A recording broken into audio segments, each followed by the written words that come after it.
ওম শান্তি। আজ ধ্যান পর্বের তৃতীয় দিন। খোলা আকাশের দিকে দু হাত তুলে দাঁড়াবেন। মনে হবে আমি অসীম শক্তির অধিকারী, যে শক্তি শান্তিময়, আনন্দময়, বিশাল। গর্জনকারী সমুদ্রের সামনে দাঁড়াবেন। মনে হবে এই তো জীবন, শুধু যাওয়া আসা, শুধু স্রোতে ভাসা। বিশাল পাহাড়ের সামনে দাঁড়িয়ে চিৎকার করে নিজেকে ডাকবেন। মনে হবে সর্বশক্তিমান ঈশ্বরের সন্তান আমি, মাস্টার সর্বশক্তিমান।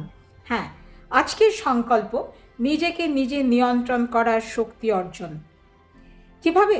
এক, শক্তি সম্পন্ন মানুষটি অর্থাৎ আমি, আপনি সবাই দৃঢ়, নিশ্চিত সে জীবনে চলার পথে যতই বাধাবিঘ্ন আসুক না কেন, অন্তিম জয় আমারই হবে, আমি বিজয়ী। দুই, আমরা করব জয়। মনে বিশ্বাস ও জয়ের ইচ্ছা থাকলে সাফল্য পাবোই পাবো।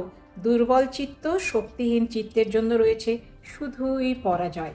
তিন, ব্যর্থ চিন্তাকে দাঁড়ি কমা দিয়ে থামিয়ে দিতে হবে। সমস্যার সম্মুখীন সকলকেই হতে হয়, কিন্তু সমস্যা মোকাবিলা করার জন্য চাই শক্তি, শক্তি আর শক্তি, আর তা আসে একমাত্র ধ্যানের দ্বারা। চার, যদি তোর ডাক শুনে কেউ না আসে তবে একলা চলো রে। একাকিত্ব বোধকে সহন করার, ফেস করার এজন্য চাই শক্তি। আর জীবনে এগিয়ে যাওয়ার জন্য চাই শক্তি। শক্তি কিভাবে পাবো? ধ্যানের দ্বারা। পাঁচ, সততা সারা জীবন ধারণ ও বহন করার জন্য চাই অদম্য শক্তি। ছয়, যখন সংকট উপস্থিত হয় তখন সাহসের সঙ্গে তা মোকাবিলা করার জন্য চাই শক্তি। সাত, দুর্বল এবং অলস মানুষ কখনো শক্তিশালী চিন্তার সৃষ্টি করতে পারে না।